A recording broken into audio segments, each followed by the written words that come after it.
colour changing thought card. Okay, to say I'm pleased with this would be a bit of an understatement. It's quite a recent creation and always plays really strong. With actually very little sleight of hand and the use of one gaff card. And of course a regular deck. I suppose it mixes mentalism and mind reading. I don't know, there's a whole debate out there about whether you should do that. Some mentalists don't like to do it. I would love to do it myself. At the end of the day, yes, mentalism does sort of give the impression that what you're doing may be more than mere trickery. But I like to play with the concepts from magic and mentalism. And that's what this is. Because not only do you predict something, a card that they think of, which is the mentalism part, you also magically manage to get that thought of card between two jokers. And on top of that, there's a colour changing thing going on as well. And it's all done with a very simple thing, and that's a playing card. But it's red on that side and blue on that side. It's a double backed card with two contrasting colours. Obviously with bicycle decks, red and blue are the popular ones. This is how it works. The card, the double card, is on the top of the deck with the red face, in this case the red back showing because the whole deck is red. And that's how we start. Now, you ask someone to think of a card, which they do. And then what you do is you take two jokers. I think in the video it's two red jacks, or two red kings, because at the time of that filming I didn't have any jokers in the deck. Doesn't matter what you use. Very often I say name a number and a colour and use, say they say 5 of clubs. I say, well, we'll use the 5 of clubs and the 5 of spades. And that's how I do that. Anyway, for this explanation we'll use the jokers. So, there are the jokers. Now all you're going to do is add this top card to the jokers. And it's really simplicity itself. You simply take the jokers, get a little break under this top card. I don't use my little finger anymore because I've had some problems with it, but little break with my fingers, and basically the jokers come over and I take this card under the jokers. That is simplicity itself. I just take the jokers and square them up on the pack and take the 3 cards. Okay?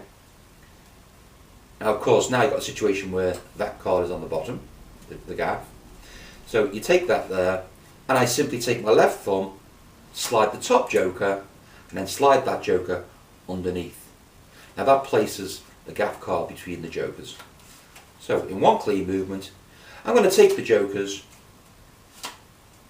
and put them down, and I turn everything over and put them down.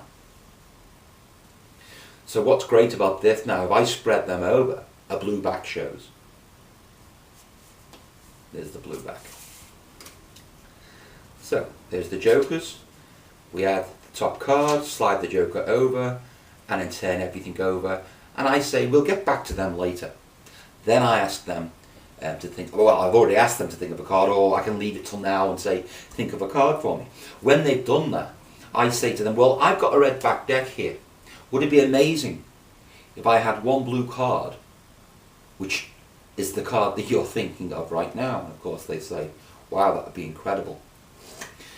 So this is what I do. I say, well, I'll tell you what, I have got a blue card, and in fact I'm going to go through the deck and I want you to look for the blue card.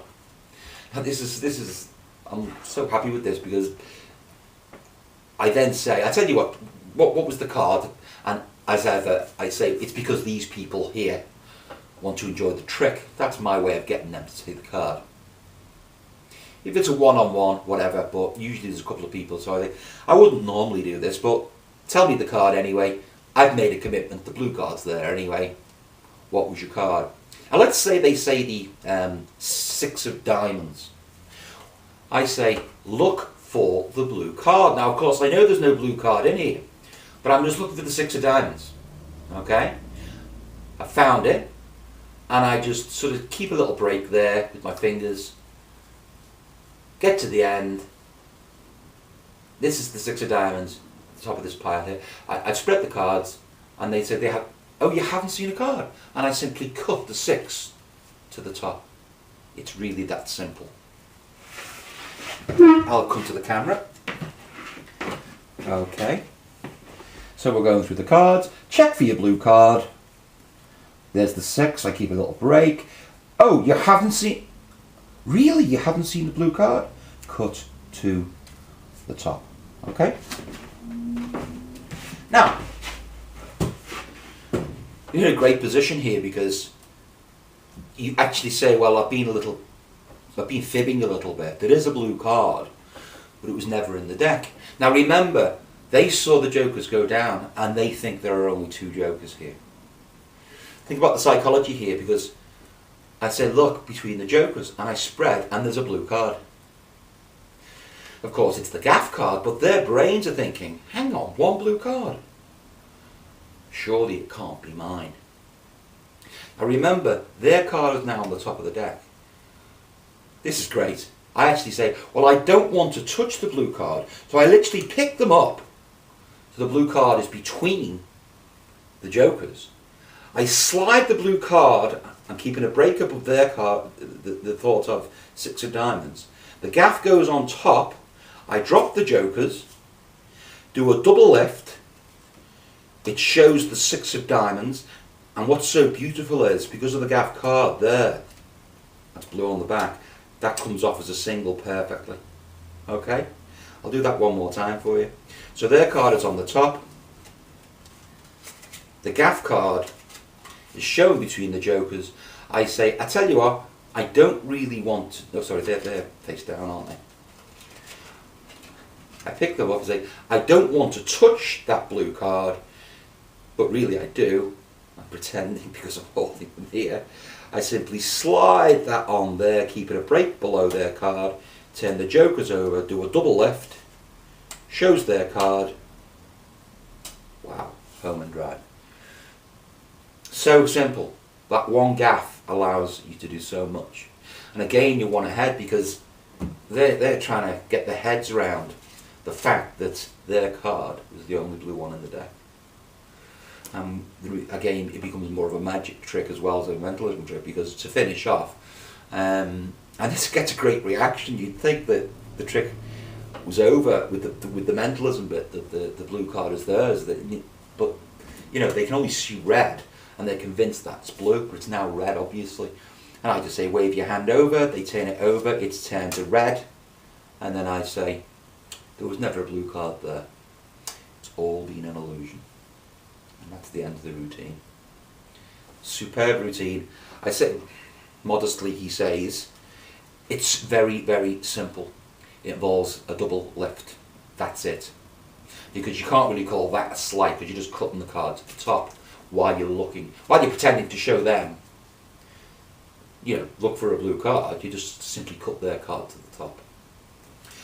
Okay, I'll do a close-up for you on the on that move with the gaff. Okay. So, as I come to the camera there, I pick these up and I say, I don't want to touch, keeping a break under this top card slightly, I don't want to touch that card, slide that out, drop them, and then do a double lift and spread off. There's the gaff.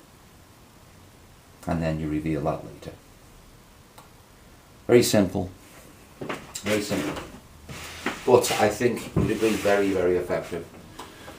So that's my colour changing thought card. And I hope you like it. Cheers.